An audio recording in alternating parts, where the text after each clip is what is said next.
कि पनडुब्बियों की कैटेगरी बता देंगे, Scorpene class, kilo class, Akula class, Arihant class, Shishumar class, ये सारी क्लासेस के बारे में आज हम डिस्कस करेंगे। इसके बारे में देखिए, पनडुब्बियों को हम साइलेंट किलर कहते हैं क्योंकि ये पानी के अंदर रह के मारती है और जब पानी के नीचे चली जाती है तो किसी भी तरह इसकी जानकारी नहीं पता चल पाती है।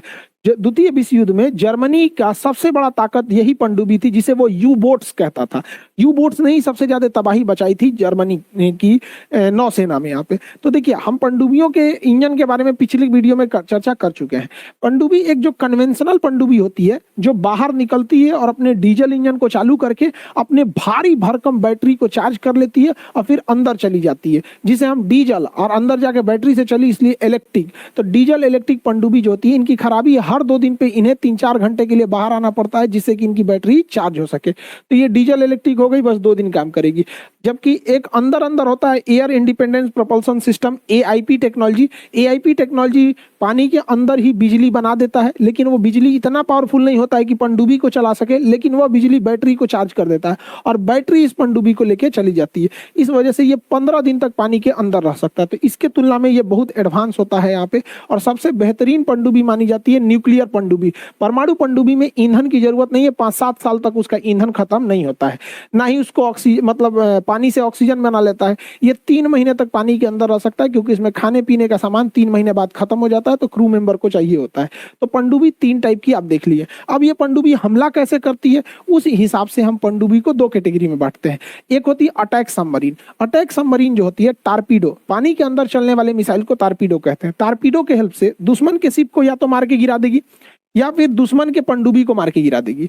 तो ये हो गए अटैक सबमरीन होते हैं सब यहाँ पर। ये छोटे होते हैं, बड़ा तेजी से भाग जाते हैं। और कुछ ऐसी पनडुब्बियां होती हैं जो पानी के अंदर से, समुंदर के अंदर से देश के आंतरिक भागों में हमला कर देती है, उन्हें हम मिसाइल सबमरीन कहते हैं। मिसाइल सबमरीन में पानी के अंदर पता नहीं कहां से ऐसे मिसाइल निकलेगा, पता ही नहीं चलेगा यहाँ पे, और अटैक कर देगा। एक्चुअली ये धमकाने के लिए ज्यादा होता है ये, तब इसका प्रयोग भी बहुत जरूरी भी है, ये होना भी जरूरी है। क्योंकि अगर हमारे देश पे अचानक 50 गो को परमाणु बम मार दे तो भैया हमारे पास रहना भी तो चाहिए दोबारा हमला करने के लिए, उसी को कहते हैं सेकंड स्ट्राइक। तो जब हमारे देश पे या किसी भी देश पे परमाणु हमला हो जाए तो सेकंड स्ट्राइक के लिए हम इन पनडुब्बियों का यूज करते हैं, क्योंकि वो पानी में रहती है, पता ही नहीं चल पाता है यहाँ पे। या फिर आप किसी दूसरे देश पे डायरेक्ट फर्स्ट स्ट्राइक मारना चाहते हैं पानी के अंदर से, तो मार सकते हैं। तो परमाणु बम से हमला हो सकता है। यही है परमाणु बम जो जापान पे मारा था।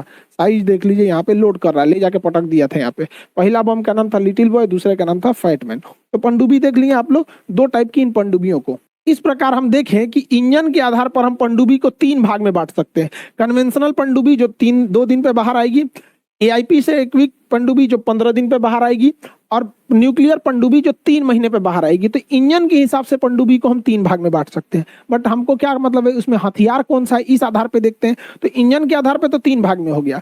अब अटैक के हिसाब से इन्हीं पनडुब्बियों को 2 भाग में बांट सकते हैं। अगर मिसाइल मार रही है तो मिसाइल पनडुब्बी, और अगर अटैक कर रही है, टारपीडो मार रही है, तो टारपीडो पनडुब्बी। यहाँ पर जो दोनों काम कर सकती है उसे हम मल्टी रोल कह सकते हैं, उसे मल्टी रोल कहा जा सकता है। तो ये हो गई पनडुब्बी की कैटेगरी। अब भारत में कौन कौन सी पनडुब्बी है उसके बारे में हम लोग चर्चा कर लेते हैं, किस क्लास की पनडुब्बियां हैं। तो भारत में कई टाइप की पनडुब्बी हैं।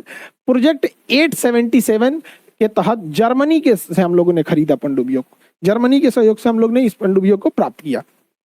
ये 4 पनडुब्बियां हैं प्रोजेक्ट 877 के तहत जर्मनी के सहयोग से, जिसे हम शिशुमर क्लास कहते हैं। शिशुमर क्लास की पनडुब्बी में टोटल 4 पनडुब्बियां आती हैं। आईएनएस शिशुमर, आईएनएस संकुश, आईएनएस संकुल और आईएनएस साल्की। ये 4 पनडुब्बियां आती हैं शिशुमर क्लास में। भारत की जितनी भी पनडुब्बी होंगी या जितनी भी नौसेना की जहाजें होंगी, उसके सबके आगे आईएनएस लिखा होगा, इंडियन नेवल शिप। पाकिस्तान का रहेगा तो पीएनएस लिखता है, पीएन पाकिस्तान नेवल शिप। तो ये इंडिया का इसलिए इंडियन नेवल शिप रखा जाता है। तो ये इसके नाम है। इनके जो क्लासिफाइड नाम है, कोड नाम, वो हम आपको नहीं बताएंगे, वो क्लासिफाइड चीजें होती हैं। डिफेंस की चीजों को एक लिमिटेड भर ही जानना चाहिए, ताकि ऐसा ना हो कि इतना ना बात बता दीजिए कि फिर देश के लिए दिक्कत हो जाए यहाँ पे। तो क्लासिफाइड डेटा हम आपको नहीं बताएंगे। हालांकि इसको इंटरनेशनली हम टाइप 209 के नाम से जानते हैं। तो ये जब आप मेंस लिखिएगा ना, तो आपको ये पूरा लिखना पड़ेगा कि इसका शिशुमर क्लास की ही पनडुब्बियों को हम टाइप 209 कहते हैं। इसे बनाया गया था प्रोजेक्ट 877 के तहत, जर्मनी के सहयोग से लाए थे हम लोग यहाँ पर। ये डीजल इलेक्ट्रिक की पनडुब्बियां हैं, जिस वजह से इन्हें प्रति 2 दिन पे ऊपर आना पड़ता है। इनमें air independence propulsion system AIP install नहीं है, जिस वजह से इन्हें 2 दिन पे आना पड़ता है। तो ये हो गई सिसुमर क्लास की पनडुब्बी।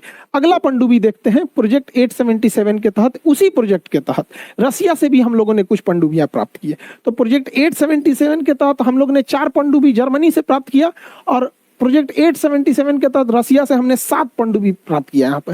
तो जो रसिया से पनडुब्बी हम खरीद के लाए हैं, उसको हम लोगों ने कैटेगरी में रखा है सिंधु घोष क्लास में। सिंधु घोष क्लास नाम है उसका। तो सिंधु घोष क्लास की पनडुब्बियां जो भी हैं, वो प्रोजेक्ट 877 के तहत रसिया से खरीद के आई हैं। उनमें 7 नाम जो है उनका, सब में INS लगा रहेगा, इंडियन नेवल शिप, और सब में इसमें सिंधु लगा रहेगा। तो देखिए, सिंधु घोष, सिंधु विजय, सिंधु केसरी, सिंधु कीर्ति, सिंधु राष्ट्र, सिंधु राज, सिंधु रत्न। समझ में आ गया? तो ये पनडुब्बियां हैं यहाँ पे।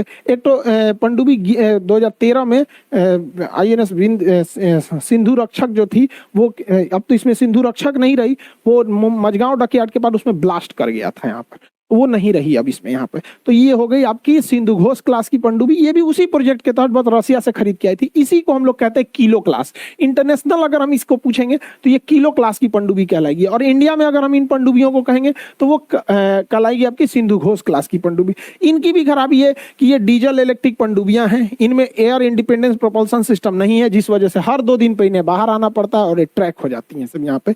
रडार और